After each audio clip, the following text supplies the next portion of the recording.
I call the meeting to order. Meeting number 5 of the Standing Committee on Citizenship and Immigration.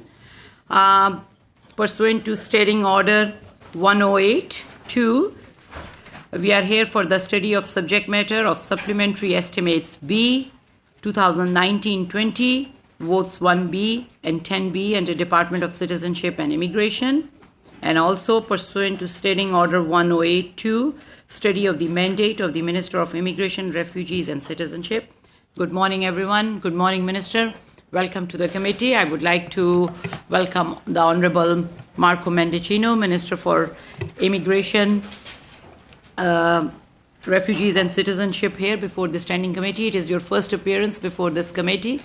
And I would also welcome the department officials, Katrina Tapley, Deputy Minister, Harpreet Kocher, Assistant Deputy Minister Operations, Marian Campbell Jarvis, Assistant Deputy Minister Strategic and Program Policy, and Daniel Mills, Assistant Deputy Minister and Chief Financial Officer. Thanks to all of you for coming here today. Minister, you will have, I understand you will be leaving after first hour and the officials will stay here for the second hour. So, Minister, floor is yours. You have 10 minutes for your opening remarks. Merci, Madame la Présidente. And thank you to all of the members of this committee for allowing me my first opportunity to come and address you. And I would also like to begin by acknowledging that we gather today on the traditional territory of the Algonquin Nation. I'm pleased to make my first appearance before this committee as the Minister for Immigration, Refugees and Citizenship. As a result of Canada's history of immigration, today, more than 1 in 5 Canadians were born outside of Canada. This is a strength for our country and a source of great pride. Canada's commitment to diversity and inclusion is essential to making our nation and this world a better place. C'est pourquoi le gouvernement du Canada s'est engagé à construire. This is why the Government of Canada is committed to building an inclusive society with a strong sense of belonging and a set of shared values from coast to coast to coast. Important contributions to Canada, both economically and through cultural diversity, and our government will continue to defend immigration in this country. Our aim is to further improve Canada's immigration system for the benefit of all Canadians and newcomers.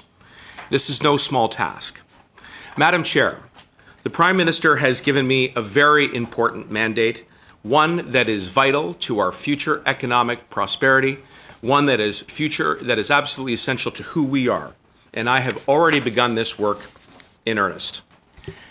As you know, in recent years, our government has moved to a multi-year levels plan.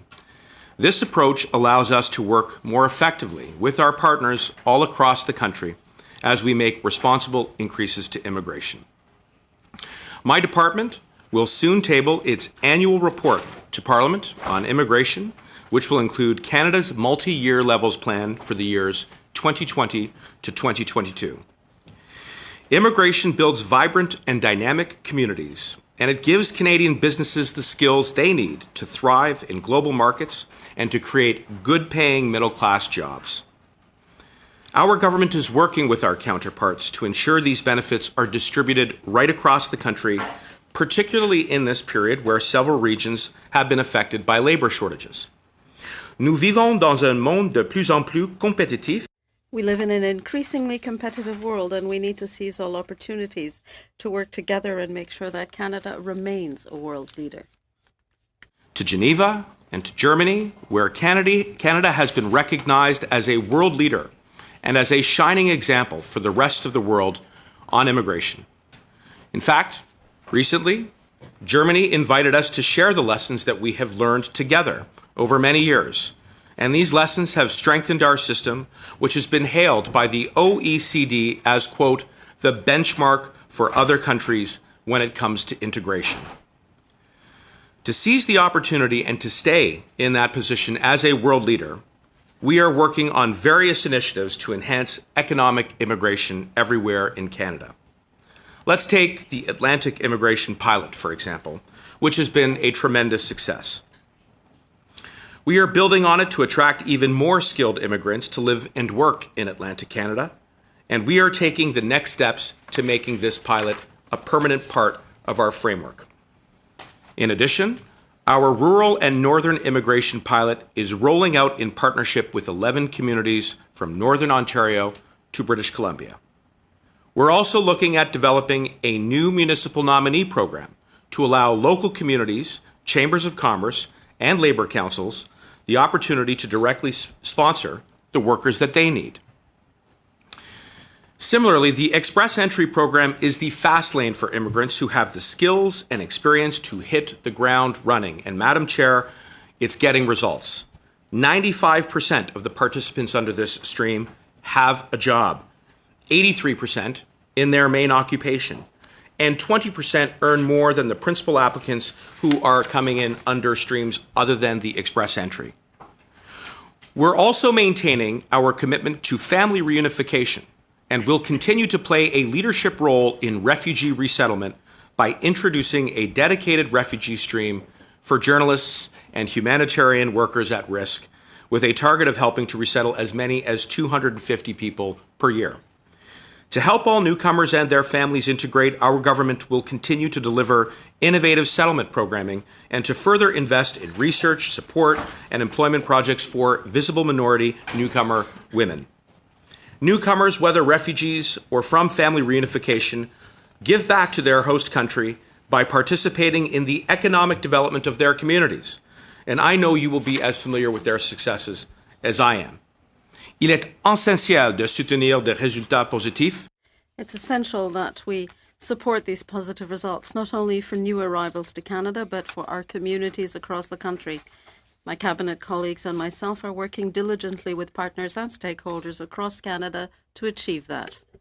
A timely and efficient immigration system is of critical importance in order to attract the world's most talented individuals. Canadians continue to view immigration as key to filling labor gaps and as a tool in addressing the challenges of an aging working population. But while Canadians continue to express strong support for immigration, we cannot be complacent.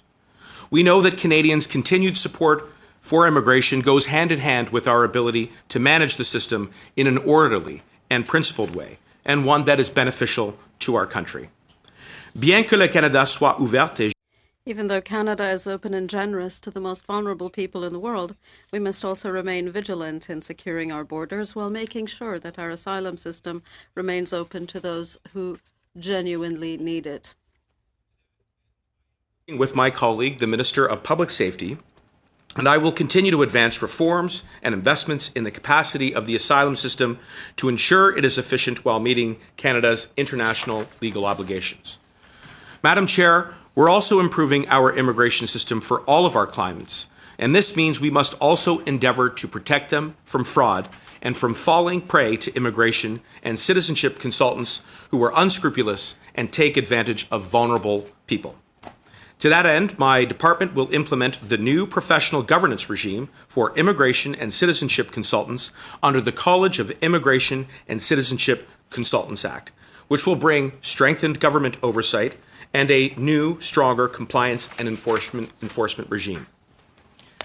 La protection de nos langues officielles est And the protection of official languages is extremely important, and that is why we want to establish measures to strengthen capacity in French-speaking communities across Canada. We want to increase Francophone immigration by 2023 and support both integration and retention of new French-speaking immigrants outside Quebec. Canadian citizenship is a mark of full integration for someone that arrives in Canada. I have attended a few citizenship ceremonies since I took office, and I can tell you, Madam Chair, that there is no greater pride than the pride which can be seen on the faces of newcomers on this significant day. Of somebody who has just been welcomed to the family of Canadians.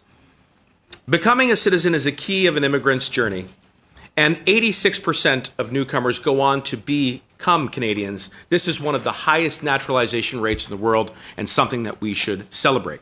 In fact, more than 200,000 people took the oath of citizenship and became citizens in 2018 and 2019. Through our shared citizenship, we are building a stronger Canada and promoting equality and diversity. To encourage even more newcomers to take the full path to citizenship, our government will bring forward a plan to eliminate fees for citizenship for those who have fulfilled the requirements to obtain it, and I look forward to advancing that work. I will also say that I am pleased to have recently tabled Bill C-6, which will amend the oath of citizenship to reflect reconciliation, reflect our essential relationship with Indigenous peoples in response to the Truth and Reconciliation Commission's call to action. Madam Chair, in conclusion, I believe that Canadians should have the utmost respect for the people who want to rebuild their lives in Canada and make contributions to our country. I know that everyone around this table shares the same goals of seeing how we can depend and rely on immigration to improve not only our country, but to make the world a better place. For example, I want to commend this committee's study of labor shortages, and I look forward to collaborating with you on that important work. And together, I know that we can generate and shape the ideas that will drive Canada's long-term prosperity, and I look forward to that work with you as well. Merci beaucoup. Thank you, Minister. Thanks a lot for your opening remarks and letting us know all the important work which you are doing. And you are right on time. Do I get a bonus point for that? We will now move to our first round of questioning, and we will start with Mr. Kent. Mr. Kent, you have 6 minutes. Thank you, Chair. Thank you, Minister. Thanks to your department officials for attending today. I am as new to this file as you are, and you have inherited a truly challenging set of files. And if I may say, the official opposition is committed to assist you in addressing those challenges. Now, we know from department figures that among the 341,000 permanent residents admitted to Canada in 2019, 4,710 were admitted for humanitarian, compassionate, and other reasons. And among the many appeals currently in play for admittance on those grounds, as well as applications for ministerial exemption, is a particularly compelling case, that of an effectively stateless orphan, Widleen Alexis, in hiding in the Dominican Republic in the care of a Canadian family for the past 10 years, a family which sought a temporary resident permit in Canada which would enable her adoption here. Last month, a federal court of appeal judge set aside an immigration officer's decision to refuse a TRP for Widleen, saying the decision was incoherent and profoundly inconsistent with presented evidence. Mr. Justice Barnes said the time has come to take a holistic and full-fledged humanitarian and compassionate review focused on Widleen's circumstances and need. And the judge ordered redetermination by another decision maker. Now, Minister, you could send the case back to Canada's office in Mexico, where it could languish on an officer's desk for years. Or you could, under the powers that you hold under the Immigration and Refugee Protection Act 2511, grant a foreign national permanent resident status or an exemption from the Act if you, the Minister, are of the opinion it is justified by humanitarian and compassionate considerations relating to a foreign national, taking into account the best interests of a child directly affected. Now, your officials have said that you are considering this case, but I would like to ask you today, will you take a compassionate and humanitarian decision on this case now and end the risk that this child is facing now in hiding in very difficult circumstances in the Dominican Republic? Well, I'd like to thank my honorable colleague for that question and would like to congratulate him on his assuming the portfolio as my critic, and I look forward to working with you, sir, both today at this committee and in the future. And I am indeed very proud of the work of my department and this government when it comes to our humanitarian efforts. And I am aware of this case, and I will say that I did have the opportunity recently to speak with Mr. Earle. And I want to underline that I understand and respect his frustration and know that these cases are difficult because they have a profound impact on people's lives. I have seen the decision. I have been briefed on it. And as you rightly pointed out, the court does remit the matter back to an official. It is my position and the position of our government that we should let due process unfold, and certainly we look forward to providing an update to you and to the members of this committee and to the public more generally when we have that decision. Could you ensure or assure the potential adoptive family, as well as the child, of a particular timely decision, of a time frame for a timely decision? What I would say in response to that, Mr. Kent, is that we do have the decision, and I have indeed followed up with our department to ensure that the review is being undertaken in a timely fashion. Thanks. Now, among the specific assignments you received in your mandate letter are those to support the Minister of Public Safety and Emergency Preparedness in the continued work with the United States on the the significant problems with the Safe Third Country agreement, which brings me to the point of asylum claim backlogs. And Canada has recently in the last few months, set a record with the asylum backlog claims exceeding 80,000 cases, which represents the largest number of unprocessed claims on record and the first time it has ever been this high. Now, recognizing that it is the process time that determines how large this backlog gets, and we see that the increased illegal, irregular arrivals is still exceeding the number of processed claims. Have your officials briefed you on the legislation passed by our previous government in 2012, which dealt with obviously, probably unworthy asylum claimants to be processed within 45 days and allowed only one appeal before being removed from the country? Something that was affected, did significantly reduce the cost to Canada, to Canadian taxpayers, and did discourage the number of unworthy clients at that time. 20 seconds. Well, I will try and condense my answer to saying that this is a world-class asylum system that is recognized around the world as setting high watermarks for due process and efficiency. We invested $1 billion as part of a border enforcement strategy. And in fact, we have seen irregular migration come down. And I think we should take a moment to celebrate that progress. And I see that my time has lapsed. Mr. Kent, your time is up. We will now move to Mr. Tabbara. Mr. Tabbara, you have 6 minutes. Thank you, Madam Chair, and thank you, Minister, for being here on your first visit to this committee. We welcome you, and we look forward to engaging with you on various topics. I want to start by talking about, particularly in my region and expanding across Canada. I know that the previous immigration minister, John McCallum, early on in our last parliament, came into our region, in Waterloo region, and met with an incubator called Communitech. And they talked about the shortage of labor and the high skills in high tech, particularly. And that was met in a round table.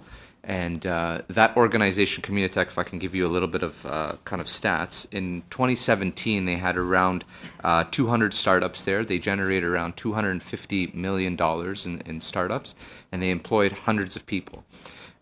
So when the previous minister went there, he heard about the calls for the shortage in talent, getting talent from many different regions around the world, and top talent, because we needed the best and brightest in our region to expand, innovate, scale up their companies. And as I mentioned, those stats, that was one of the reasons why it was primitive for Communitech to scale up and have that talent. So when we introduced the global skills strategy through the global talent stream, we were able to bring in talent within 2 weeks rather than 2 months, which many other countries like Australia were grabbing these individuals, bringing them to their countries. How has that impacted communities like Waterloo region and across all of Canada? Well, thank you to my colleague for the question, and I take it both as an important moment to answer it, as well as an invitation to come and visit with Communitech and other leaders in his community who are showing leadership when it comes to driving economic prosperity by leveraging Canada's immigration system to attract the best and the brightest.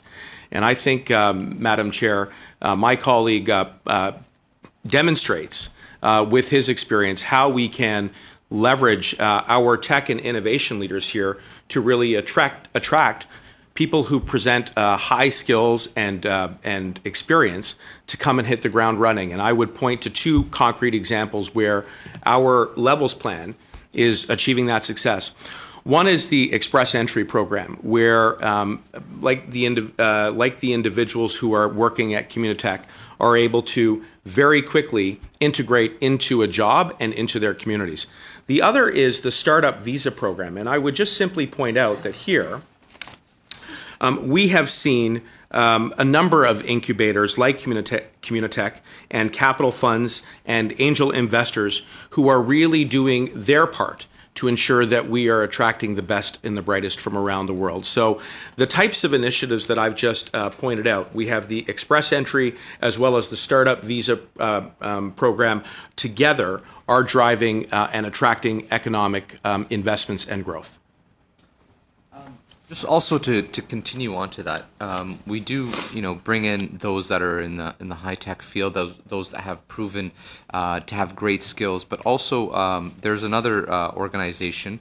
It was run by Mike Lazaridis, who is the former one of the startups for BlackBerry. Although BlackBerry isn't in our region anymore, we've started, or he has started, sorry, Quantum Valley Investments, and they're bringing in a lot of researchers from around the world to develop or to develop a quantum computer, which will revolutionize the way our technology is. And they've been through certain streams as well. They've been able to get that top talent as well. So we do always want to bring in high-tech workers, but researchers are a key and pivotal role for us to advance in the next phase of our technology. And once we develop that technology here in Canada, we can export that around the world. So if you can just elaborate a little bit more on just having that top talent and just how that can benefit our economy. Well, thank you for the question. And in addition to the two examples that I've already provided, I would also highlight the work under the Global Skills Strategy. Now, the Global Skills Strategy has seen 60,000 people come to Canada who are highly skilled, particularly in the category of research and tech and innovation. And by leveraging this particular program, we are ensuring that our companies who operate here in Canada remain on the competitive edge. And that is precisely the kind of innovation that we've shown within our own policy framework approach, so that we can be sure that companies like Communitech and others in your region, in Kitchener-Waterloo, are able to attract the best and the brightest. Okay. I guess I'll pass that time. I don't think I can get to my third question, but thank you very much, Minister, for that update. Thank you, Mr. Tabara. We will move on to Ms. Normandine for 6 minutes. Ms. Normandine. Merci beaucoup. Merci, Monsieur le Ministre. Thank you. Thank you for being here today, Minister. My first question regards Francophone immigration. That's one of the issues that you have on page 17 of your departmental plan. I'd like to quote an article from La Presse on March 2nd, stating that between 70 and 80% of applications by international students from Cameroon, Guinea, Senegal, and a couple of other countries are denied. Half of international students end up in Ontario, and that only 12% of them are in Quebec. Does the Minister have an explanation for this? Why are so many applications denied? 51% of foreigners who want to study in Quebec have their permits denied, as opposed to 38% of those in the rest of Canada. First of all, I'd like to thank my colleague for the question. I'll begin by saying that there's a high level of cooperation between the Government of Canada and the Government of Quebec. We fully respect Quebec's area of jurisdiction in deciding on immigration levels, even on the topic of foreign students. On that subject as well, there's a great deal of cooperation between our two governments. We know that the Foreign Students Program is an important initiative that adds to economic growth. On your question, we have indeed seen a high degree of approvals for individuals who are coming from that part of the world to participate in the international student program here in Canada and including in Quebec. I would say that on September 9th, 2019, the student direct stream was expanded to include Senegal and Morocco, facilitating the process of genuine study permit applications from these two African countries. So I do believe we are seeing progress in this particular part of the world for aspiring international students coming to Canada. Je vais quand même faire du millage sur cette question. On constate que still, we note that many teaching institutions award spaces to students from Francophone countries, primarily from Africa, and that those spaces are not filled because even if Quebec is accepting the students, the federal government is not letting them in. Why is that? What are the reasons for that? I'll go back to a couple of points. The volume of temporary residence visa and student visas have increased in 2019. Applications from Africa, that is. There is a greater number of applications. Cameroon, Guinea, and Côte d'Ivoire now are applying.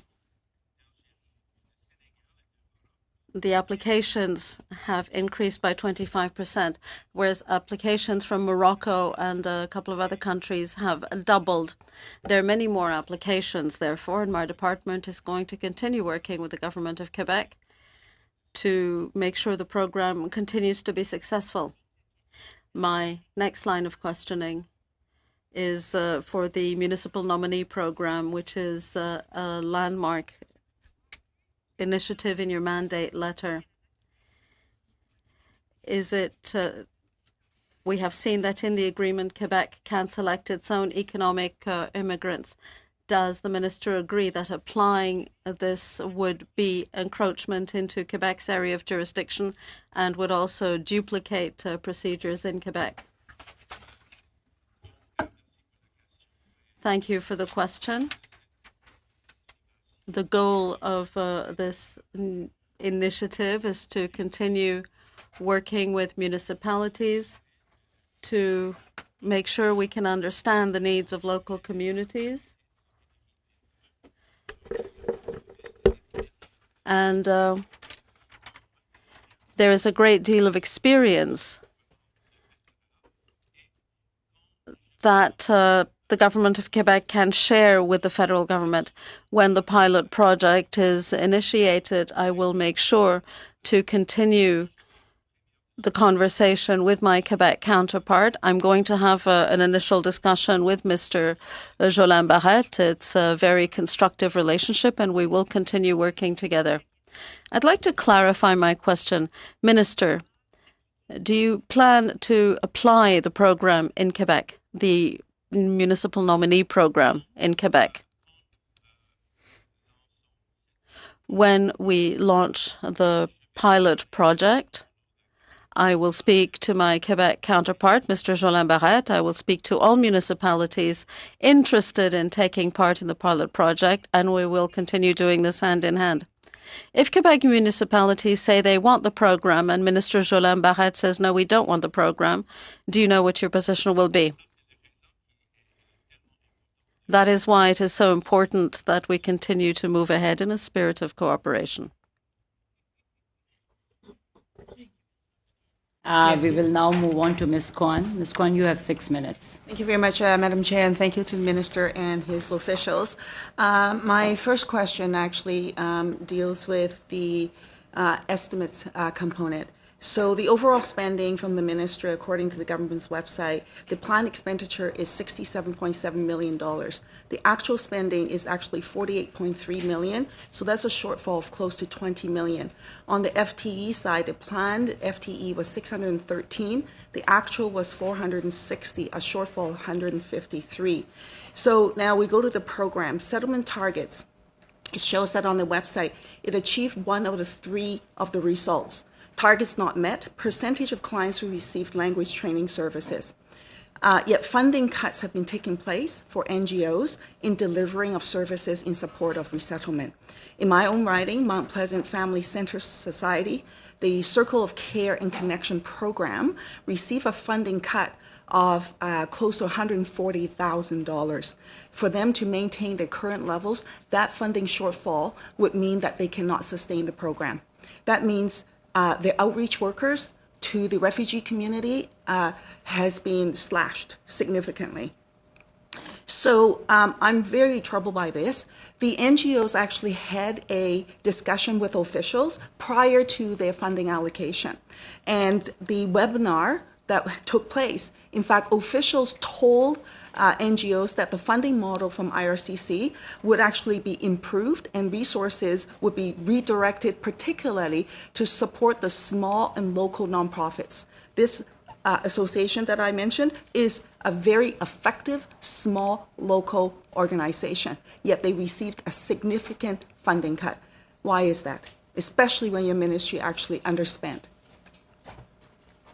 Well, first of all, I want to thank my colleague for the question and also commend her for her advocacy. And I recently had an opportunity to travel to her part of the country where I met with settlement service providers, and I want to take a moment just to thank them for the incredible work that they do.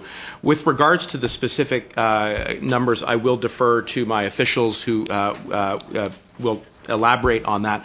But let me just say that year over year, more than 800 projects were selected for funding through the 2019 National Call for Proposals for process. Sorry, Minister, I don't want to sort of get into all those details. I have 6 minutes, and I asked a specific question, so I want to answer specifically. I wrote you a letter, Minister, in the spirit of working together back in February 4th on this. I have yet to receive a reply. Yes, and so I was in the process of trying to be directly responsive to what I thought was a legitimate concern around what we're doing to fund frontline service providers, and I was giving you some precise numbers on that to show the progress that our department has made. So 800 projects have been selected for funding, 79 service providers.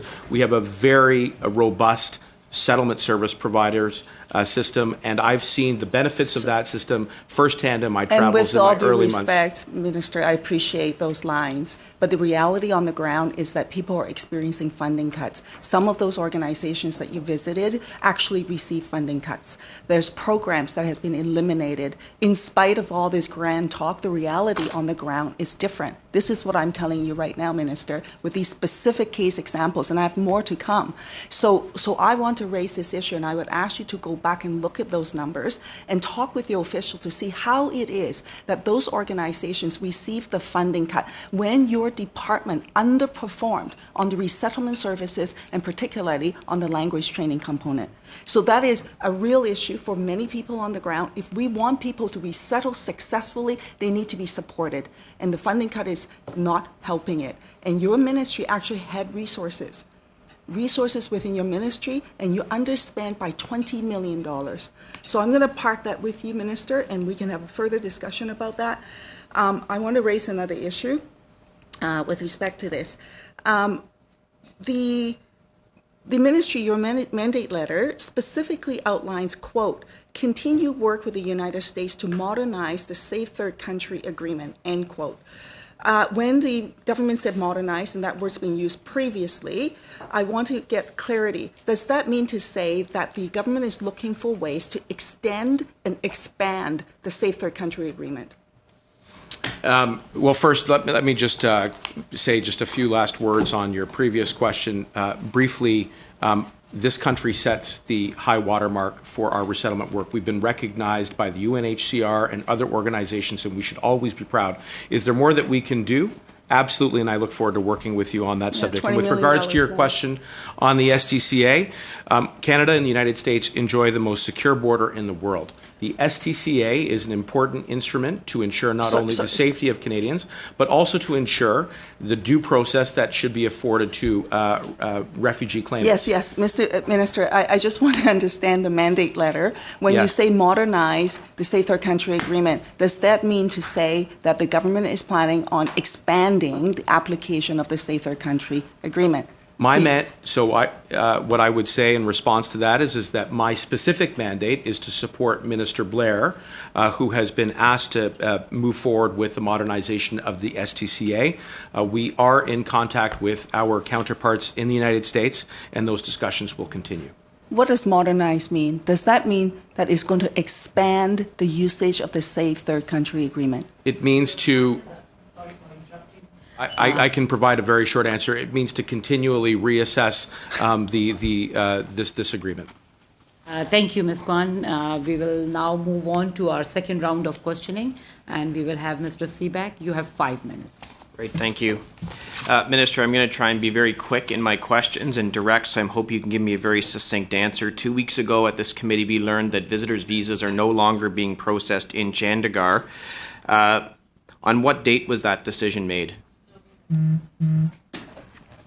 I will defer to my officials for the exact date, but I will say that we are moving to a more integrated and modernized and centralized working environment in India. We are moving applications around the global That's great. That's network. not my question. I want to know what the date is, and if the officials don't know, can you let me know what the date is after today?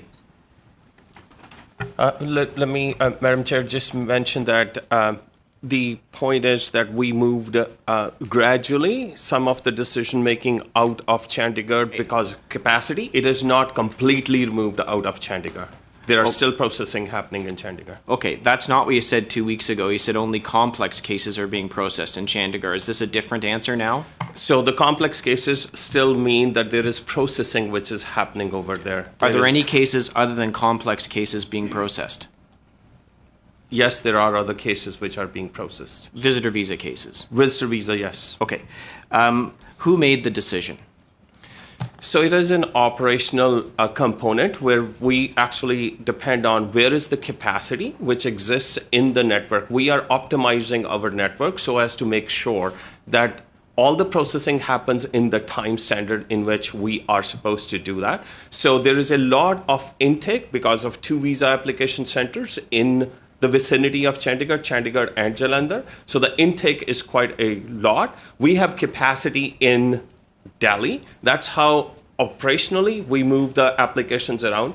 But let me assure you one thing, that the people who make those decisions are well-trained officials, visa officials, and they have been trained to work under the premise of ARPA, or the Immigration and Refugee Protection Act. Okay, so would the number of employees in Chandigarh be the same before this decision was made as there is now? The number of employees, Madam Chair, always varies depending upon where is the need for that. We do have a continuous presence in Chandigarh. We have locally engaged staff. We have Canada-based staff. How many employees are currently in the Chandigarh office? I'll get you that number very quickly. And can you also, I know you might not have it now, get me the number of how many employees were there when the decision was made to start moving files out of Chandigarh? I will get you that number. Great. Why was no one told that this decision was being made? So as Madam Chair, as I mentioned earlier, this is an operational optimization of our network capacity. This kind of movement between the network happens all the time.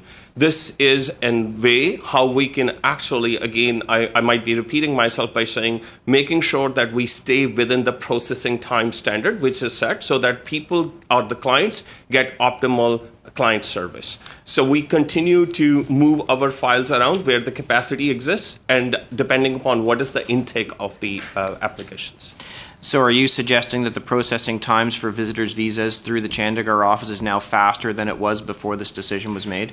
Overall, again, Madam Chair, I would want to say that we have really come to a point where our visa application processing in India network, and again I will emphasize the India network, which includes Chandigarh, Bengaluru, and Delhi, is below 9 days, and the time standard is 14 days. And we've been there since December of 2018.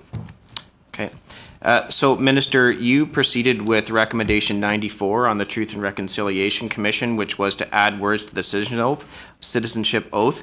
It took you 5 years to come up with 17 words. So, Recommendation number 93 is actually a more significant recommendation. It requires changes to the actual citizenship course. Can we anticipate that if you do 34 words changes in that, it will take 10 years? No, I don't think that that is a fair way to put the question. And given the urgency and the tone with which it was put to me, I would certainly hope that on Bill C-6 that you will encourage your colleagues to support Bill C-6, because it is a call to action and it does represent a significant step forward on reconciliation. And I would just say that the process of coming up with that amendment did require consultation with national. Are you working on Recommendation 93? Sorry, if I could just be permitted to finish the answer. Time is up, but just if I might, just to complete the answer, it did require consultation with national Indigenous leaders right across the country, and we did that, and we arrived at a good proposal. And I look forward to studying the bill here in conjunction with this committee. Thank you, Minister. Just before I move forward, just want to let all the committee members know that if you pose a question, let the witness have the time to answer the question. Don't speak over. So just as a respect, I think we need to make sure that we provide the opportunity to our witnesses to answer the question. So thank you, and we will now move to Mr. Reagan for 5 minutes. Thank you very much, Madam Chair and Minister. Good morning. Thank you for being here. Good to have you here. Thank you for mentioning the Atlantic immigration pilot. As you know, this program is an employer-focused model, and it's one that's been well received throughout the region. Certainly, I hear from businesses in my riding that they've appreciated that. One of the issues you've had traditionally in the region is retention. Certainly in the Halifax area and in Nova Scotia, we've seen recently increases in population. Part of this is due to this program and other immigration. That's encouraging. Your mandate letter says that you're to take the steps required to make the Atlantic immigration pilot permanent. How do you intend to proceed to do this, and what are the lessons that have been learned from this pilot? Well, first I want to thank my colleague for the question, Madam Chair, and I want to say I had the opportunity recently to visit his riding and indeed a local business called Mabata, which is a great restaurant and a success story involving an immigrant, an entrepreneur, a self-starter who's not only a great business leader but a great chef, and I look forward to coming back soon. And it's another example of how the Atlantic immigration pilot, which is an innovation to really ensure that we understand the needs of Atlantic Canada, the labor shortages, what are the community's needs, to put that and bake that into our policy architecture so that we can tap into that knowledge and then align it with the skills and the experience of those who wish to come from around the world and settle in Atlantic Canada, is indeed part of my mandate. And so what we hope to do now is to take the successes of that pilot and to make it permanent. And so over the course of my mandate, and as I said in my remarks, we hope to, in very short order, be tabling our levels plan, take the necessary steps beyond that to really ensconce the Atlantic immigration perspective as part of our year-over-year approach. And so this is about working with local businesses, working with local chambers, working with local leaders in Atlantic Canada to continue to really encourage immigration to that part of the country, because we know that the demographic challenges there are very real. An aging workforce, retirement rates which are accelerating, the labor shortages that we've both, I think, seen and studied very closely. And this pilot will allow us to continue to build on the successes of it going forward. Minister, as you know from personal experience, when people come to our offices because they have a problem with a government department in some fashion, people who aren't having problems don't come to see us. It's people who have, some frustration or delay or whatever. And so we tend to hear about the applications where there's a delay and where processing time is longer than the average. And I certainly know that when business people are, have in mind a particular timeline that they expect, and it exceeds that, and they take actions, and that causes a concern for them. So how does your department approach that? How do you deal with that? How do you confront those cases? And what's happening with timelines, and what's the picture nationally? Well, I recognize as a member of Parliament before I assume this portfolio that doing immigration work on the front lines is an essential part of the job. And I want to thank you and all the members of the committee, and indeed all of my colleagues in the chamber, for really being in many ways that first point of contact. And I work with members on all sides of the House. I am frequently approached both before and after question period to really try and find ways to collaborate to really meet the needs of all of your constituents. And I want to commend the work of my department in really making tremendous progress on our service standards. You know, there were questions that were put earlier about how we're doing in turning around these applications and the inquiries, and I would say we've made great progress. Since I have become minister, we are now meeting our service standards at 80% across all business lines. I think that that is a reflection of the priority that we are placing on this department, and we will continue to make advancement in that area. Thanks, Minister. I have a few seconds. Can you give me an update on, in relation to spending and the estimates? Under the Helping Travelers Visit Canada program, there's $2.46 million in the an item of that number in the estimates. What impact will the coronavirus issue have on those numbers in that program and on immigration and refugee policy in about, 15 seconds? So we've got about 20 seconds. I see the line in the estimates. Let me just say, we place the health and safety of Canadians as our top priority. We have a response that will put the necessary resources into the healthcare system, but that extends equally to our immigration system, where in addition to the special measures, we also have rigorous screening for every single person that comes into this country, whether they are coming as a visitor or for permanent residence. Thank you, Minister. Thank you, Mr. Reagan. Your time is up. We will move on to Mr. Hallen. You have 5 minutes. Thank you. So I've had a lot of constituents approach my office where their family members, they applied for their visa, and when they get rejected, the letter is usually very short and very brief and doesn't really explain very much. It's a very generic answer that they get. Usually it's along the lines of they don't feel that they're going to return back to their country, or sometimes it's because they're single, or basically it kind of implies that they might do marriage of convenience at the time. I'd like to know what objective criteria are visa officers using when arriving at those decisions, because I'm concerned that there may be potential for arbitrary and inconsistent judgments that are happening. Well, I want to thank the member for his advocacy, and it has been a pleasure to get to know him in the early days of his time as a member of Parliament. And I want to say at the outset that I look forward to continuing that collaboration going forward. On the question of how visa officers are taking their decisions, we have put into place very transparently a set of procedural and operational guidelines which are intended to inform the decision makers on how to take those decisions.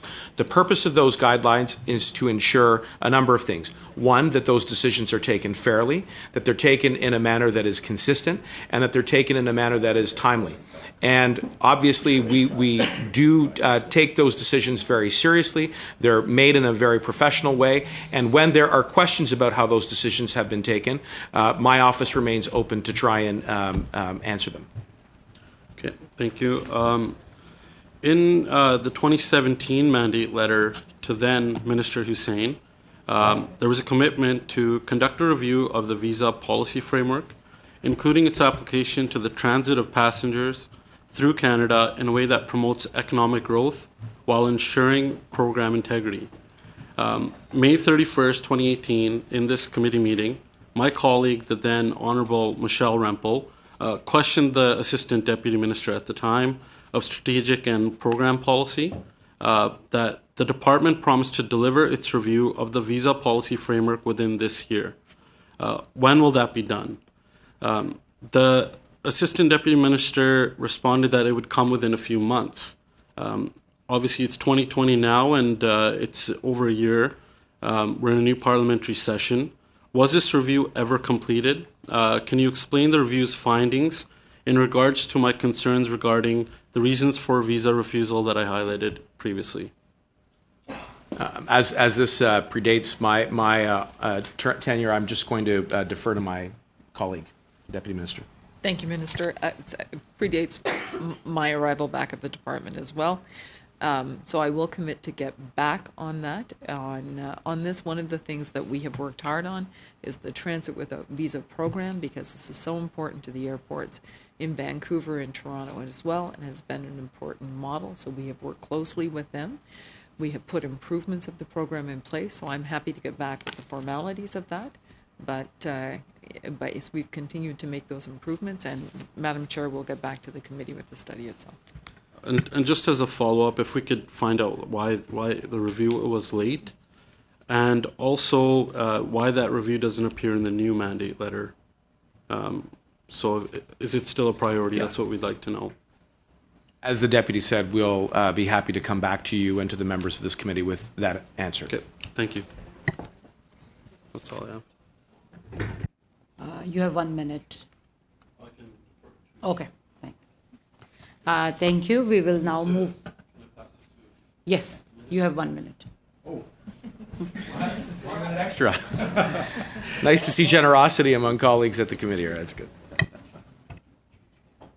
Thank you, Minister, for coming to talk to us. I got a simple question. The cost of eliminating citizenship fees for new applicants is estimated to be about $75 million in foregone revenues, just in the fiscal year of 2020 and 2021. In the meanwhile, the department has suffered a reduction of funding by approximately $50 million. So on one hand, you have a reduction of income, and the other side, you have also a reduced amount of money coming from the government. So is there any plan to help recoup the immigration costs? So, if you want to add, Minister, like a quick... Do you want me to give... Yes, quick. Would you like me to give a very brief answer? Look, I have this as part of my mandate to be woven into our overall government's belief that we need to address affordability challenges, and also to continue the success of naturalization, the statistics of which I referred to in my opening remarks. Thank you, Minister. We will move on to Ms. Martinez-Ferreira for 5 minutes. Merci, Laurent. Thank you, Madam Chair, and congratulations, Minister. My question will be on Francophone immigration. As you said, governments and communities have a goal of 4.3% of Francophone immigration by 2023. I think we're only at about 2.3 or 2.4%, so quite far from the goal. I'd like you to give some details on government policies, not only to integrate immigrants into linguistic minority communities, but also to tell us what measures we can take to increase the number of immigrants at the outset. So to increase the number and the pool, because the demographics of Francophone communities are in decline. Thank you for the question. I'd like to congratulate my colleague for all the work that she does as a parliamentary secretary. It's very important that we continue to make progress to attract Francophone immigrants outside Quebec. Our government is a champion of Canada's 2 official languages, and we recognize the importance of immigration for linguistic minority Francophone communities. The department takes its responsibilities seriously. We are aiming to increase Francophone immigration until we reach a target of 4.4% Francophone immigrants outside Quebec by the year 2023.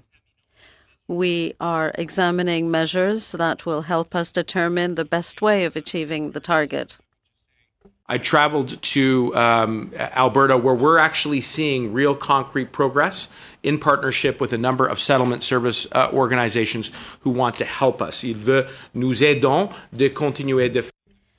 We want to continue making progress on this very important issue.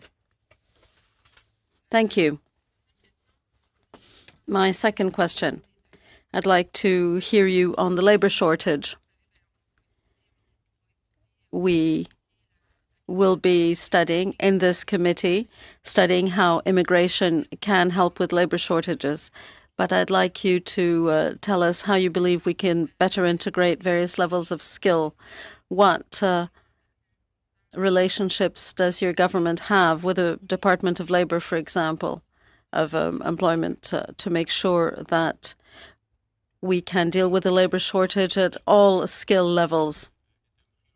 The labor shortage is a priority that I share with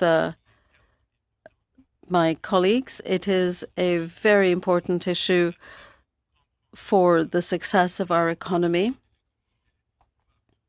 We need to understand the needs of communities across Canada, and we will continue to address the problem. It's very important for us to work together with the provinces. I have begun the dialogue needed with my provincial counterparts. The regions and the localities that are experiencing labor shortages are, then we can align those gaps with the skills and experiences that exist from around the world. And we are seeing that success through the Express Entry program. As I mentioned, every single person that comes through, or almost every single person that comes through the Express Entry, 95% have a job, which means they are hitting the ground running.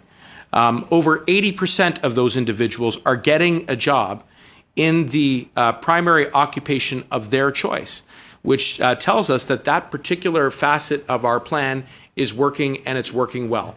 I also would just say in the last few words that the pilot projects that we have introduced, the Atlantic Immigration Pilot and the local, the rural and northern pilot, are a bona fide effort to try and work very closely with regional leaders to understand the needs and to align those needs with aspiring Canadians.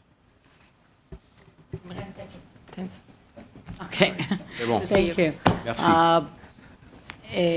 We have 2-3 minutes left, but if I can request, Minister, if that's okay, we can do 4 minutes more. I'm happy to stretch it to 4 minutes. Okay, so we will now move on to Ms. Norma Dean for 2.5 minutes. Merci. Thank you.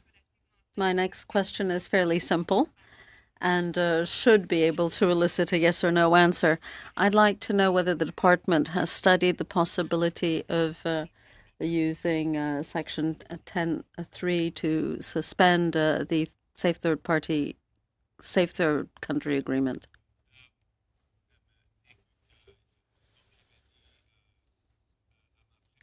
As I said in my first number, instrument that ensures the safety and security of the border between Canada and the United States. We continually assess that instrument, and it is part of my mandate to support Minister Blair to look at modernizing that agreement because it ensures the safety of all Canadians here as well as those who are traveling back and forth, and it also ensures due process for those who are claiming refugee status. So this is an important instrument, and we are in the process, as I said earlier, supporting Minister Blair's work. Okay. Mais malheureusement, ça... Unfortunately, that doesn't answer my question, which is fairly simple. Has the possibility of suspending the agreement been considered? During the last election campaign, the Bloc was in agreement with suspending it, as were the Conservatives and the NDP. My riding is a stone's throw from Roxham Road, and the opposition agrees. Is the suggestion considered so frivolous by the government that it doesn't warrant consideration? Madam Chair, that we have a world-class asylum system that ensures the safety and security of Canadians, that ensures the orderly processing of refugee claims.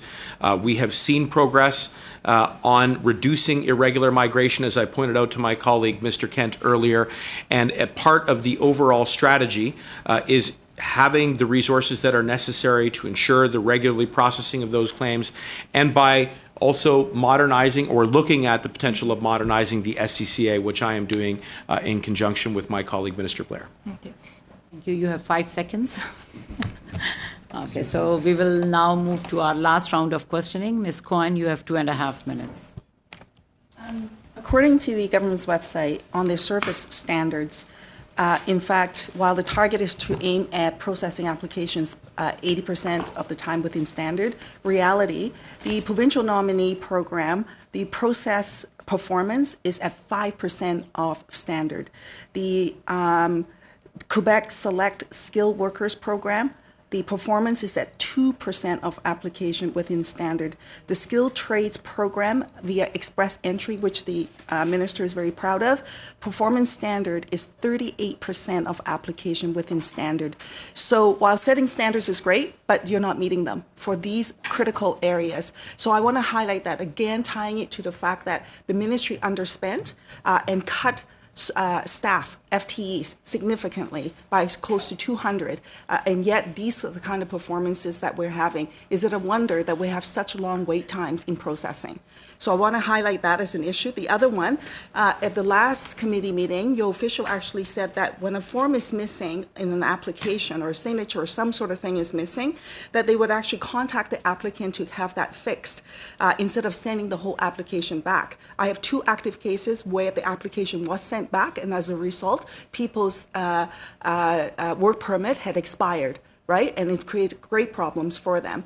On social media is lit up because somebody had put out this thing into the media asking the community what their experience has been, and the social media is lit up with people with lots of problems with respect to the officials not processing these applications as such. So I want to flag these issues to your attention, Minister, and I hope that they get fixed. I'd like to ask this question about refugee sponsorship. The Group of 5 and community sponsorship, the refugees that need sponsorship are required to provide a refugee determination certificate. This requirement was waived between 2015 and 2017 for the government to get their Syrian Refugee Initiative numbers up. And this requirement is also not required for any other privately sponsored refugee stream. So why do we have this for the Group of 5? You have 10 seconds. Just briefly, I look forward to working with my colleague on the issues that she's flagged. And regarding service times, I will always defend the work that we have done. We've reduced backlogs on spousal applications, on PSRs, and as a result, on study permits. And since taking this new role, we have seen really things dramatically improve. As I said, 80% of our service standards are now being met, and that's work that I continue to do in conjunction with my officials. Thank you, Madam Chair. With this, we come to the end of our round of questioning. On behalf of all the committee members, thank you, Minister. Thank you for coming and answering those important questions. So, Madam Chair, I just like to get clarification. From our last meetings, I thought that the request was to have the minister to appear before a committee for the full 2 hours. And that's because we have collapsed both the mandate letter and the estimates component into this one meeting, and that and I thought that was going to be the case, but it is now clearly not the case because the minister is preparing to leave. We requested, but he was only available for 1 hour, so we will have the officials for the second hour. So. We will always allow the opportunity for the minister to come back again. So with this, I will suspend the meeting so that minister can leave and we will have the officials for the remaining time. Madam Chair, I think that information should have been shared with the committee, so committee members are aware that there's been a change. No, it was shared. I don't think so. I think that it was told that my understanding was that the minister would come for the full 2 hours. I get it, the minister will come back another time. He will have to, I suspect, for other matters. But for these two critical issues, the mandate letter and the estimates, these are big issues with lots of questions for Yes, committee sorry members. for interrupting, Ms. Kwan. It was mentioned, it was in the notice of the meeting also. So it was mentioned that minister will be here. So I will suspend the meeting and we will allow the minister to leave and resume the meeting back.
Meeting to order, and we will have our officials here to go into the round of questioning, and we will not have any further opening remarks or opening speeches. So we will start with our first round of questioning, and we will pass it on to Mr. Kent for 6 minutes. Mr. Kent, you have 6 minutes. Thank you, Chair. I would just like to echo my NDP colleagues' disappointment that the Minister wasn't available for the 2 hours. From experience, I know that ministerial availability is a very flexible concept, and I do look forward to his return for the discussion of the main estimates. But, Deputy, I'd like to come back to the Minister's deflection of my question regarding the judicial order to redetermine the rejection of Widleen Alexis's application for temporary residency. Given the judge's scathing criticism of the flawed bureaucratic reasoning of the officer who rejected the TRP, I'd like to ask you not about this case, but how many instances of ministerial exemption were given in the past year? We know that there were 4,710 appeals or decisions made on compassionate and humanitarian grounds and other, which one would assume would be ministerial exemptions. I'm just wondering how many ministerial exemptions were there by the minister's predecessor? Thank you for the question. Unless my colleague, Dr. Couture, has it, here we go, and he does. Processing times for permanent resident applications under humanitarian compassionate in 2019. I have processing times. Harpreet, do you have the number of?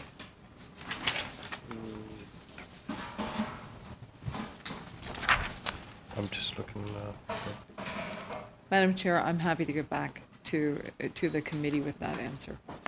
Okay, well, moving on, another of the mandate letter assignments for the Minister is to advance reforms and investments in the capacity of the asylum system to ensure it's efficient while meeting obligations. Now, with regards to support for cities and provincial governments and regional governments currently on the hook for many tens of millions of dollars for asylum claimant reports, and given this record 80,000 plus backlog of claimants processing, again, the Minister deflected his answer, but did your department, did you brief the Minister on our previous Conservative government's express treatment, the 45-day turnaround on obviously unworthy asylum claims, and the reduction to one single appeal? Thank you. We have briefed the Minister on a number of aspects of this. We continue to be concerned about the growing number of asylum claims, and I think, as the honourable member has noted, we've had 64,000 claims in the last year, which is of concern. So we continue to look at ways to protect the system and to make the system work as efficiently as possible. Now, given that the 2012 legislation not only discouraged unworthy asylum claims, but saved the Government of Canada hundreds of millions of dollars in reducing the time that unworthy claimants were supported by federal and provincial and municipal social welfare costs. What was your advice to the Minister with regard to that previous program?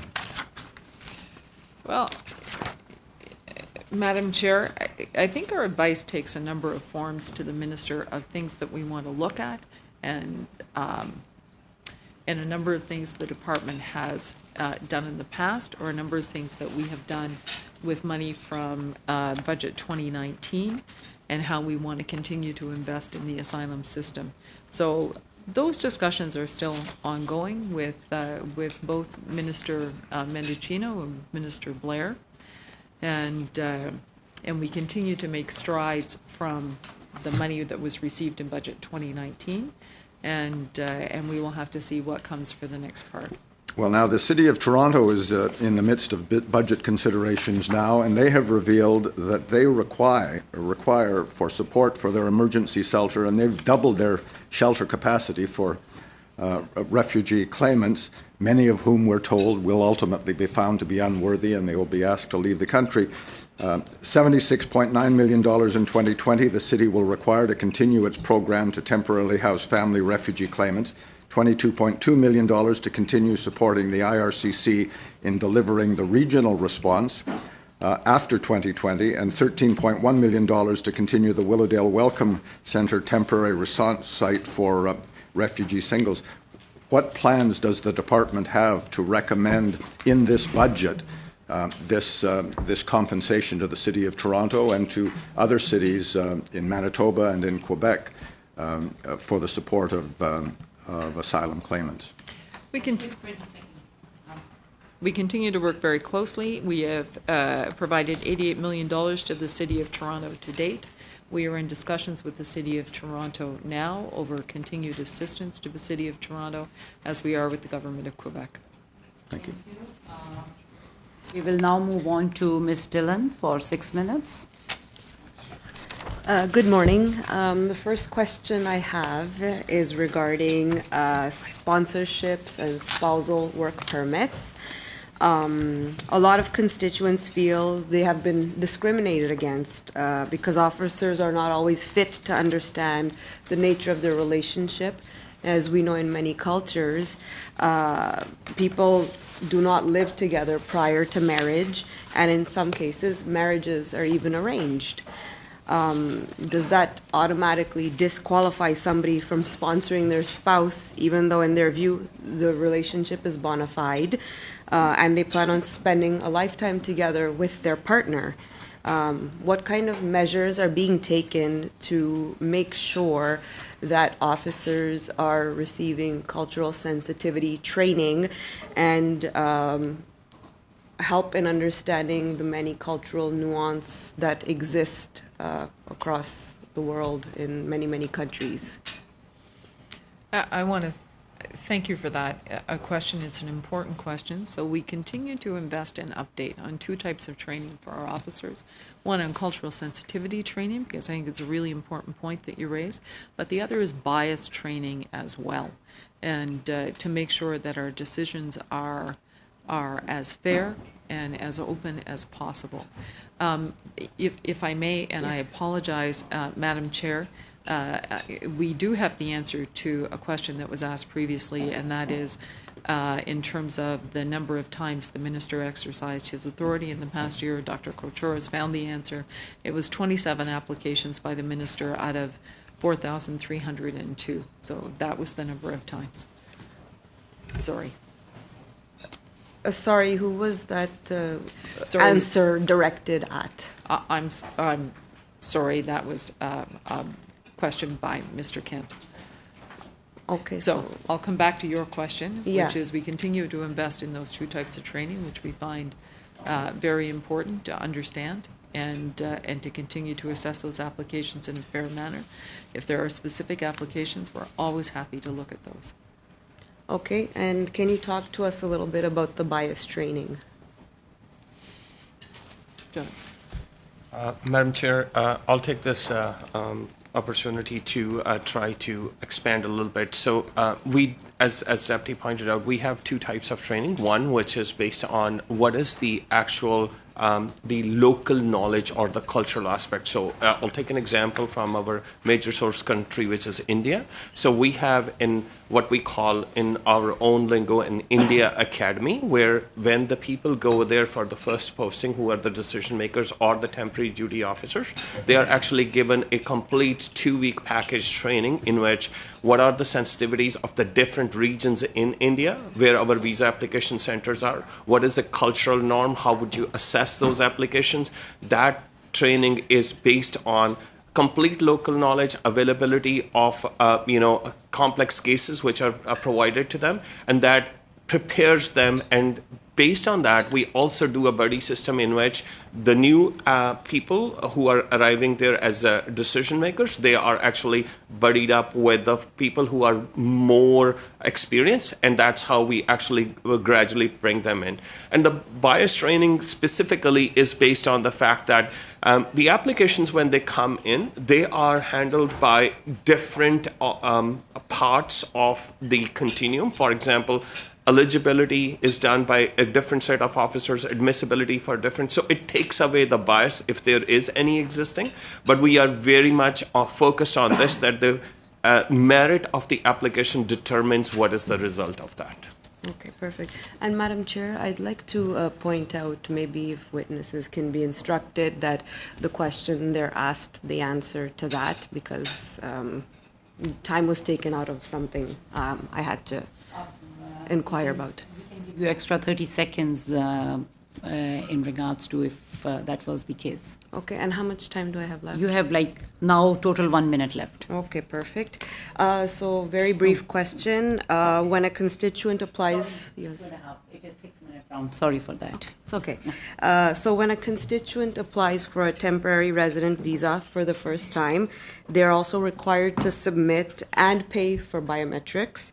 But if the application is refused and they decide to reapply, the first biometrics they've submitted are still valid, and they don't have to pay for those again. However, a lot of constituents don't know this because in the refusal letter they receive, it doesn't say that it's still valid. So only when they call our office do they realize. We just had a case last week where a constituent's father submitted a third temporary resident visa application and was asked to submit for biometrics. And when the constituent was told by the office they don't have to pay again, he had already paid. So is there any way you can make it clear when the officials send out refusal letters that these biometrics still remain valid? Madam Chair, there is a provision where when you're submitting your biometrics, we categorically mention over there that your biometrics, once taken, are valid for 10 years. So if you are applying multiple times, or even if you're converting your visa from a temporary resident to student or to permanent resident, those validity period exists for 10 years. What we've tried to do is correct that. We've noticed a few of them where folks do pay at that time, and we do the reimbursement, which is a little bit of a cumbersome thing. But we have also started to mention to our visa application center to be very, where they intake the application and do the biometrics, that they should be very precise in explaining to them that is what we are trying to do. Okay. Thank you. Okay. Thank you, Ms. Dillon. Now we will move on to Ms. Normandine. You have 6 minutes. Thank you, Madam Chair. I have a question for Mr. Cochard. It relates to my colleague's question and flows from a question I put last time. Here's the preamble. During the last meeting with you, Mr. Cochard, you explained that IRCC agents communicate with clients when documents are missing before returning the whole application to the client. I was somewhat surprised by that because I worked as an immigration lawyer and I saw that many times the whole application was returned when documents were missing, up to 3 or 4 times in some cases. Perhaps the directive has changed. I'm no longer an immigration lawyer or working as such. But as my colleague said, your response also led to many reactions on social media because it seems that applications are still being returned when documents are missing. So here is my question. What is the current directive as relating to missing documents in an application? Thank you for the question. First of all, I'd like to confirm the following. Directive which we have sent in regards to, specifically calling everyone if there is a missing document. What we are using is an approach. What is the piece which is missing? If it is simply a document or something which is very trivial, we do actually try to call, if possible, availability of the agent and availability of the person. However, this is not across the board in terms of all lines of business. So we are still trying to get ourselves aligned onto that. But if there is a signature missing, if there is something which somebody has to physically actually do, then we will probably need to send the application package back. So let me correct myself if I left with an impression that everybody who has a missing document or that we are contacting everyone, we've started to kind of make sure that for the minor deficiencies, we don't actually send the package back, but do have an ability to correct it as such. Est-ce que je dois comprendre, malgré tout, comme il n'y a pas de directive officielle? Am I to understand that since there's no official directive, that this is at the officer's discretion? Chair, this is actually what we are right now making sure that this is an officer judgment in terms of what is the missing document and what is the value of just making a phone call and getting that information piece, or do we have to actually have the application piece sent back? We'll be more clear in terms of as we move towards more precision in terms of how do we communicate that kind of directive or that kind of guidance to our frontline officer staff. So there is a harmonized approach throughout. Okay. Mais malgré tout, juste en frais de Since we're on the subject, does the department rather, agree with me that it might be easy for an officer who finds the file rather thick and complex to just return it, and that this unduly delays the process and prevents applications from being treated properly because they might be reviewed up to 3 or 4 times before finally being opened, as it were? I do want to mention this, that the officers who are taking the applications in, their training actually is to make sure that they are providing the best client service to the applicant. We strive to minimize client pain points or client challenges onto that. I'm very cognizant of this fact that there would be instances where there are complex files which may need some substantial revision, and they might have been sent back. But that is also an officer's judgment, and we believe that officers take a lot of effort into consideration in terms of looking at those files and accordingly requesting a document or through a personal contact or by returning it to get it back. Okay. Combien? Parfait. Alors, considérant que given that this is up to the good judgment of officers, and since this in the past hasn't worked, since so many files have been sent back, is the department open to issuing a clear directive on what to do with an application when documents are missing? As we morph operationally, depending upon the volumes which we have, depending upon the capacity and the resources which are available in the line of business which we are actually dealing with, we strive to kind of operate in such a way that we, as I mentioned earlier, provide the best client service. And if this is the way which we would actually reduce the client pain points, we would continue to refine our processes and bring the guidance to our frontline staff to assist the clients. Thank you, Ms. Normandine. We will now move on to Ms. Kwan. Ms. Kwan, you have 6 minutes. Thank you very much, Madam Chair. Just to follow up on that question, I'll tell you, one case that I have before me is the signature missing and the entire application was sent back. In another case, one wrong certificate was sent in, the entire application was sent back. As a result of that, both of those individuals had actually had their work permit expired. and they are now in quite a conundrum with respect to that. And had the application been sent back, they would have been able to quickly fix this and get that right, correct certificate sent into IRCC. No one contacted them. This was something that was studied by this committee in the last Parliament, and it was indicated that this would be fixed. And here we are, second Parliament after that study, the same thing is happening again. So I can't emphasize how frustrating this is, not for me as a parliamentarian per se, but for the applicants. And the workload that is created for the IRCC themselves to have to reinitiate and reprocess another application. I'm spending way too much of my 6 minutes on this, but I want to ask this question. On the funding shortfall that's existed in the ministry, and given that the ministry has underspent by close to $20 million, could you provide to the ministry, to the committee, where the programs that were underspent and by how much in this last fiscal year?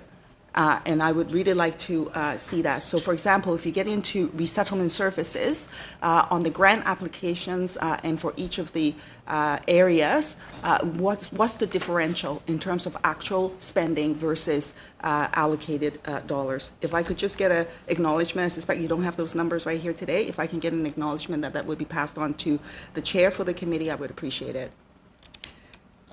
I can do a first pass, Madam Chair. Our lapse when it came to settlement services and the money we spend on this was less than 1%. That's really tight for us, and actually we're quite proud of that because it means more money is in the hands of settlement. Thank you. I don't want to interrupt, but I really actually want the actual figures for the programs in terms of the underspending. If I could actually receive that for the committee, please. And I assume this is on the settlement side, our grants and contributions No, side? actually, for the entire ministry, $20 million underspending. Where did the difference did it come in from? Where are the programs to which there's that differential? We'll get back with exact figures. Thank you very much. I'd like to ask some questions about the caregivers piece. In the last committee, or several committee meetings ago, I asked about that.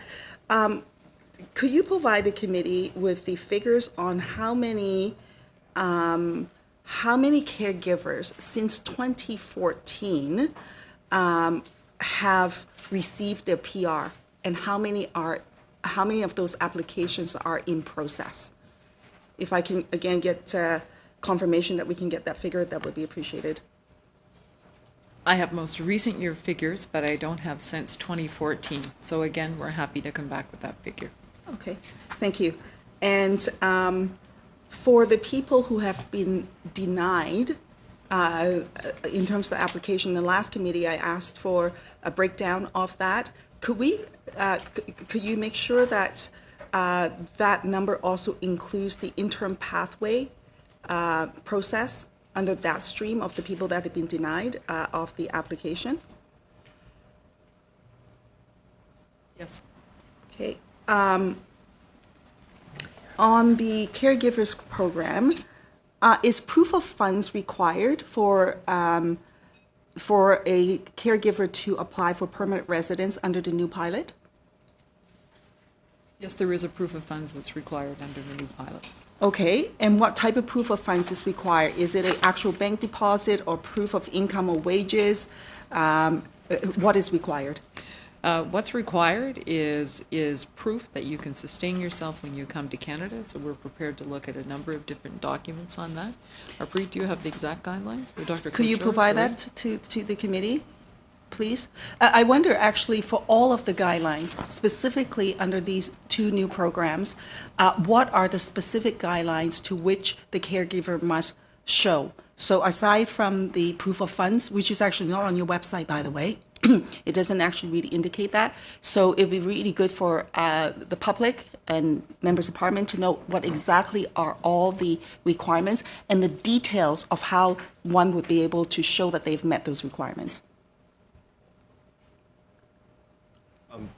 Maybe, Madam Chair, I would say that the information which the member is seeking is on the new pathways, the one which we have, the two for home support workers as well as for the home child care.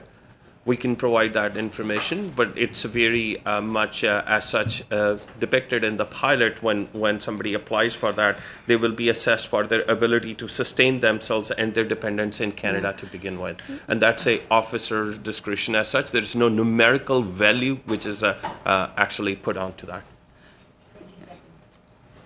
Okay. What does the government do to monitor an abusive employer of caregivers? In terms of looking at if there is a situation where there is an employer who's not withholding what is a social contract in terms of caregiver, a caregiver have the opportunity to come out and seek another open visa work permit from us. Ms. Kwan, we will now move on to Mr. Seaback. Mr. Seaback, you have 5 minutes. I'm actually going to pass my time to Mr. Chu since he didn't get a chance in the last round. Mr. Chu, you have 5 minutes. One of the new priorities in the new minister's mandate is to introduce a dedicated refugee stream to provide safe haven for human rights advocates, journalists, and humanitarian workers at risk, with the target of helping resettle as many as 250 people a year, as he also mentioned in his report, in his introduction provided to the committee earlier. Why is this target number for such an important stream so low? How was it determined in the first place? Around the world, as we have seen, there are many advocates for human rights and journalists being persecuted, and the number definitely has far exceeding 250, perhaps 10 times more that Canada could actually be helping. Thank you. So we're in the process of determining how best to implement this priority and the advice that we give to the minister.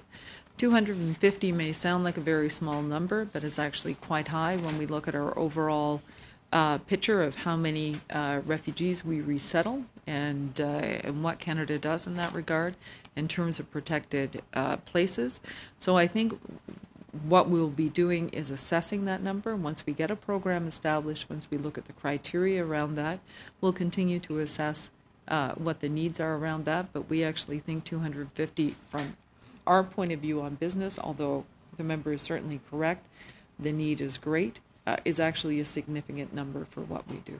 Yeah, just in my humble opinion, I think that's a misplacement of resources because we have had to allocate so much resource in dealing with illegal, irregular immigrants and also asylum seekers who have actually very low chance of staying in the country.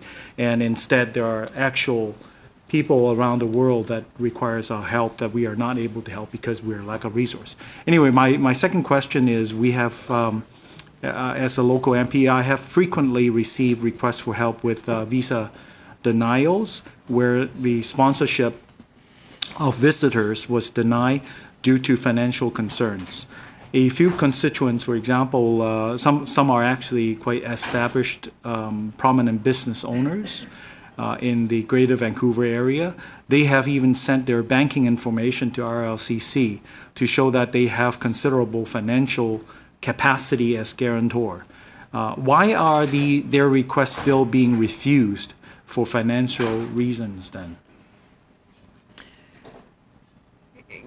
I think we'll take this question in two parts. The first is one, as the visa officer looks at when the application comes through, do people have sufficient resources for their stay in Canada and what that looks like? The second part to this is continuing to be clear with people on refusal letters on what the reasons were for why this happened and what are the documents that we want to look at.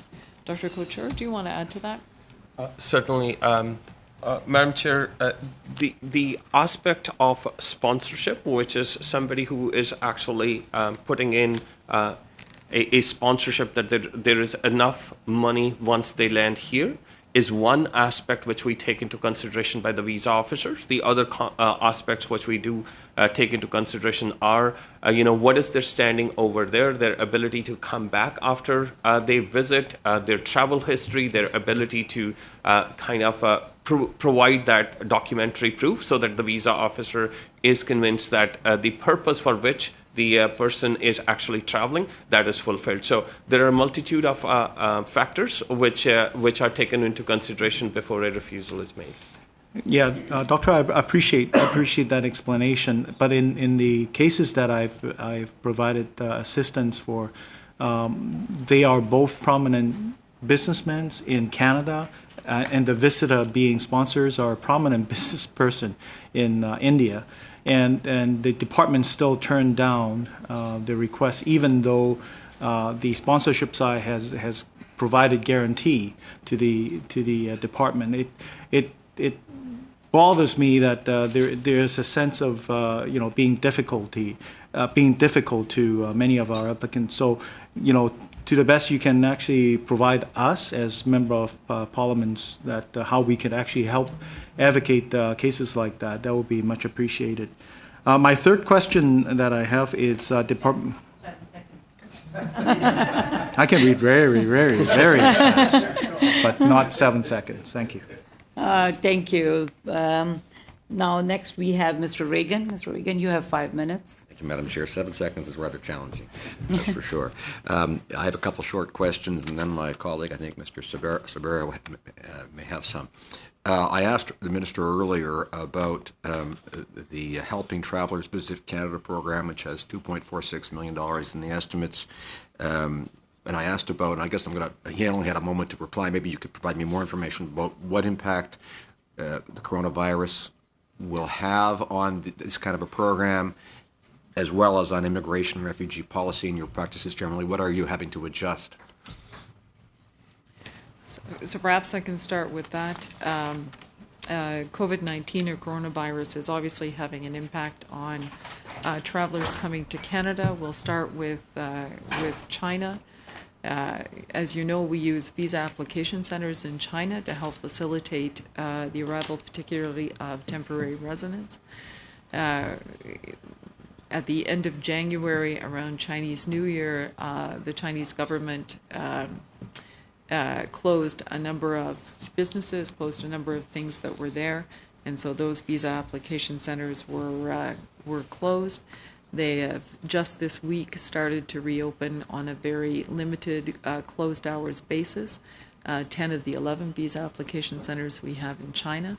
So we anticipate that we will see a pretty great impact on temporary resident volumes, particularly out of China. We'll continue to look closely at the rest of the regions and areas that are there, but I can't imagine that this will not have a big impact. So that hasn't happened in Italy, for example? So in Italy, we have one visa application center. As you know, Italy has visa-free travel to Canada. It's required as an electronic travel authorization, but we do have one visa application center that's helpful in collecting biometrics. That's in Rome. Because of the actions of the Italian government, that visa application center is currently closed, and we'll watch carefully what happens with that. Deux de mes collègues ont mentionné la question. Two of my colleagues mentioned Francophone immigrants. And my comment is on Francophone immigrants outside Quebec. It's something that I do hear about. We need immigrants who speak both official languages for different kinds of jobs. And in my view, to support and try to expand the Francophone community. How does the department encourage Francophone immigration outside Quebec? I don't. Is it through points? Francophone immigration outside Quebec is very important to the department, as you said. I would stress three things. With our strategy to increase the number of Francophone immigrants in Canada, primarily we have efforts in recruitment, Destination Canada. And in Europe and the Maghreb. So I want to continue to invest in Destination Canada. The second is continue to invest in appropriate Francophone settlement services for people once they arrive and how important that is. And the third I'd underline is being able to use tools well, like express entry, to make sure that we are able to take good quality applicants, Francophone applicants outside of Quebec, and to make sure they've got a good pathway into Canada. And maybe a fourth, I know I said three, but the fourth would be to continue to work with provinces, particularly provinces in New Brunswick and Nova Scotia, as well as Ontario and Manitoba and the Northwest Territories. But both New Brunswick and Nova Scotia have really augmented their efforts to attract Francophone immigrants to their province and to work closely with them on how we do it.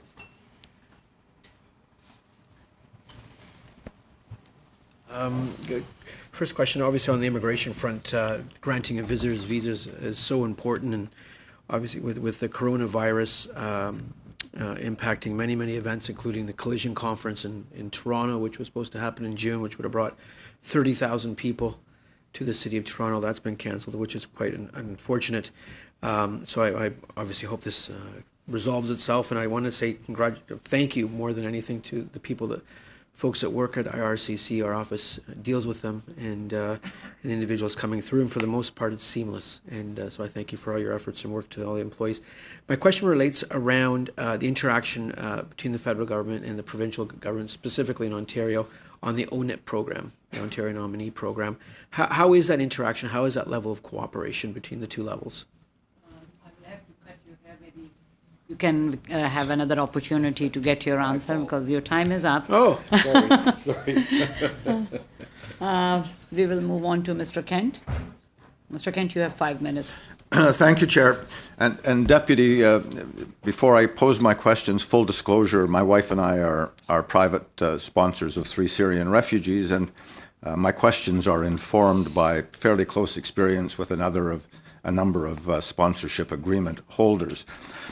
Now, one of the minister's first public appearances was a speech in Europe where he, among other things, praised the private sponsorship programs for resettling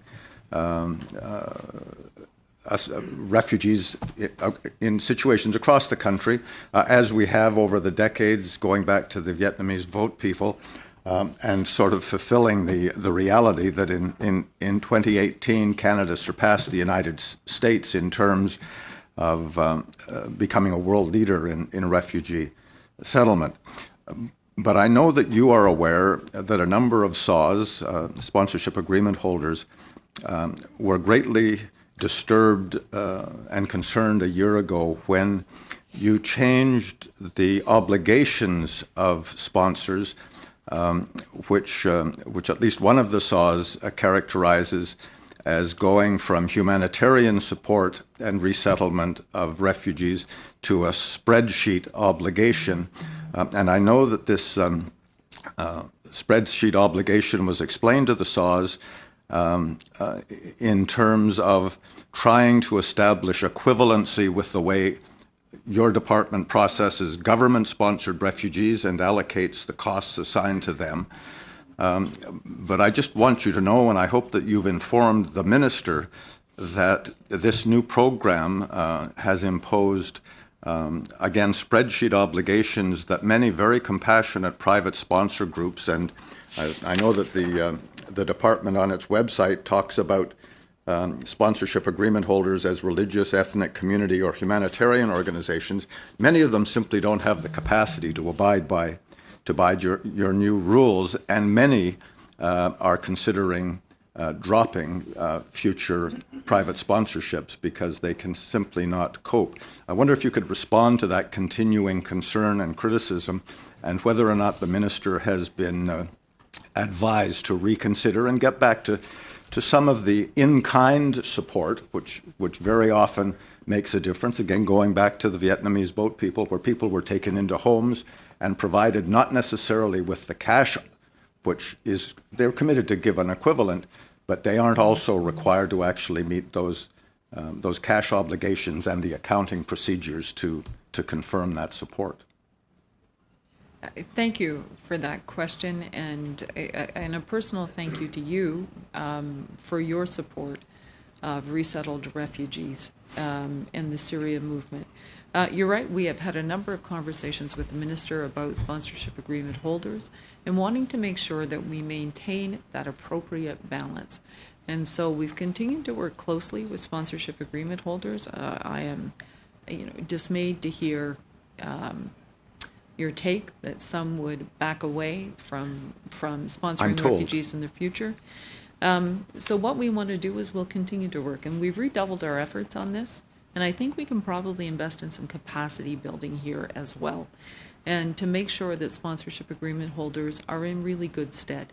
The second part is to really focus on the needs of the refugees themselves, the resettled refugees themselves, and making sure we've got that balance right between in-kind support, but also to make sure that refugees themselves have the funds necessary to be able to establish, to be able to get hard, to be able to feel independent in the community, so that when that support ends after the first year, they're able to establish themselves well. And that's a balance that we want to look at really carefully.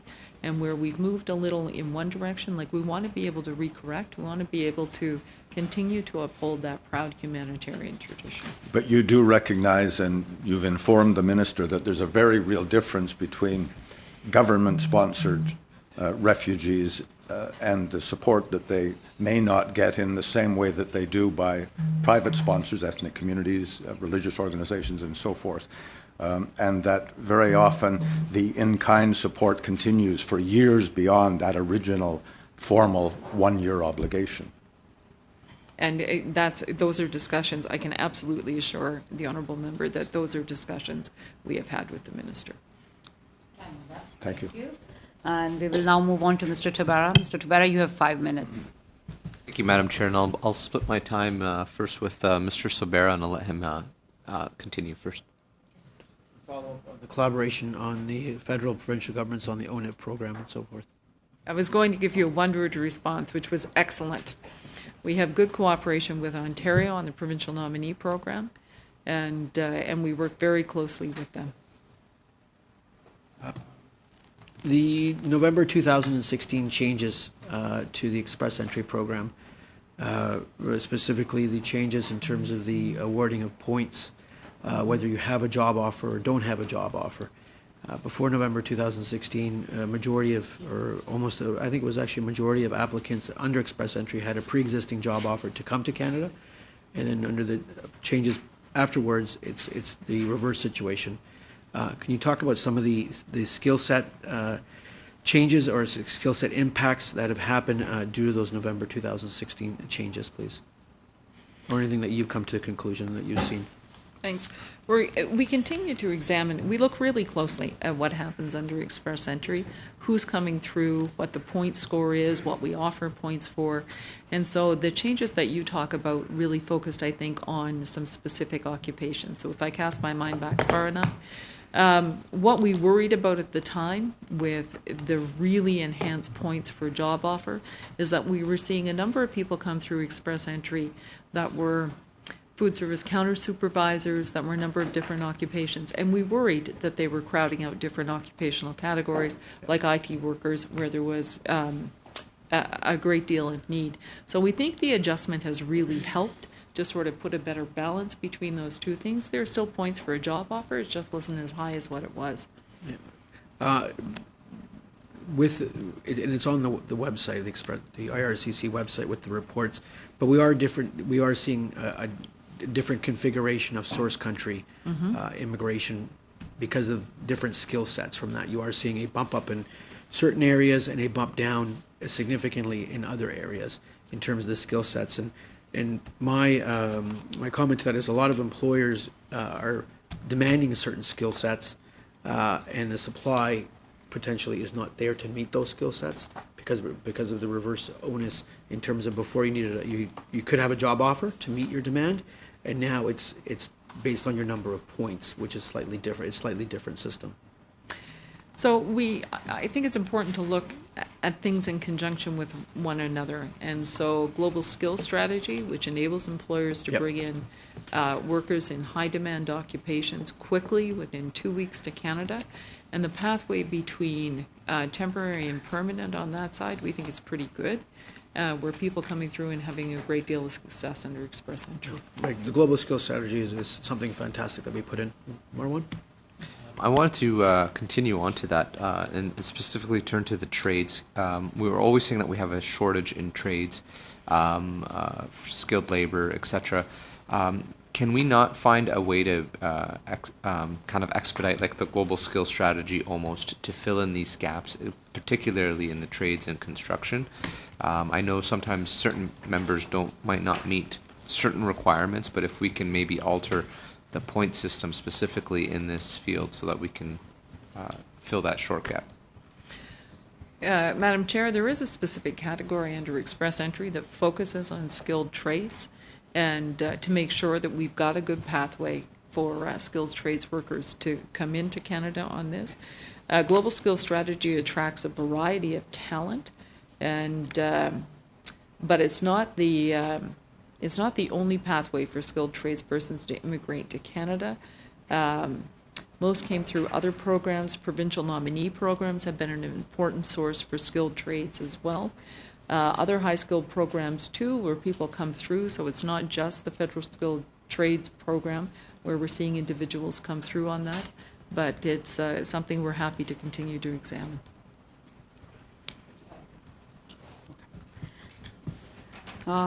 Thank you, Mr. Tabara. We have 4 minutes left, so we will have 2 minutes for Ms. Normandin and 2 for Ms. Cohen. So, Ms. Normandin, you have 2 minutes. Merci. Thank you. I would like to know, in addition to health and security grounds, am I wrong in believing that the main cause for which student visas are denied is that a student does not provide sufficient guarantees of funding to guarantee that he won't go back to his or her own country at the end of the study period? Thank you. First of all, it depends on the country.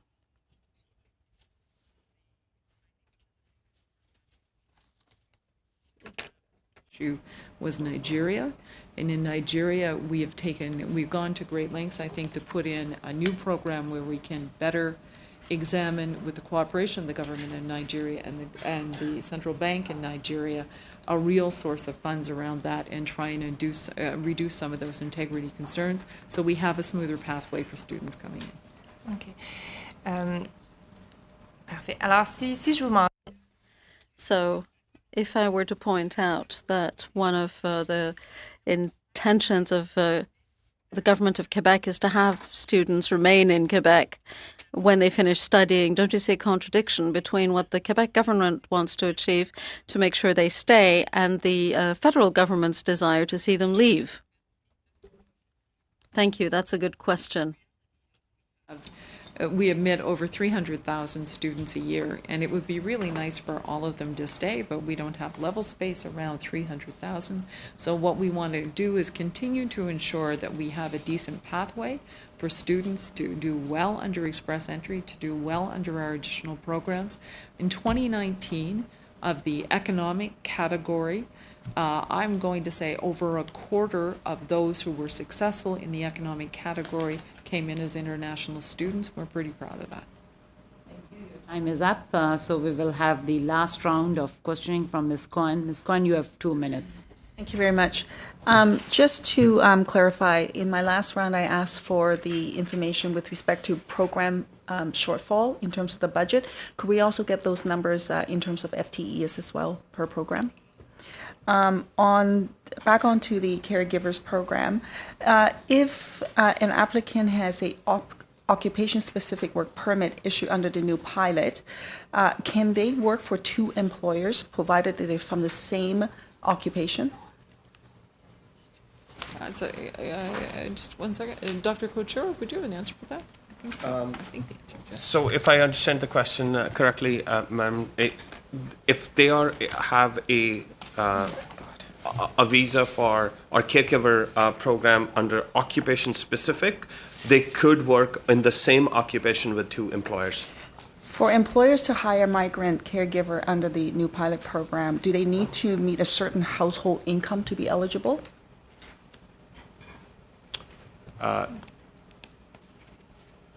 again, I would say that for getting into the caregiver program, you will need to demonstrate a certain level of financial stability. This is for the employer. For the employer, yes, there is a commitment from the employer that they can actually support the caregiver who they're bringing in. Yes, there is. Okay, can you provide to the committee what is that requirement, please, the financial requirement? If the work permit is given to a spouse under the new program, are there restrictions on what kind of work they do? Is it an open work permit? And again, can they work for multiple employers? And when will the work permit expire? And likewise, if the spouse wants to go to school, do they need a study permit as well?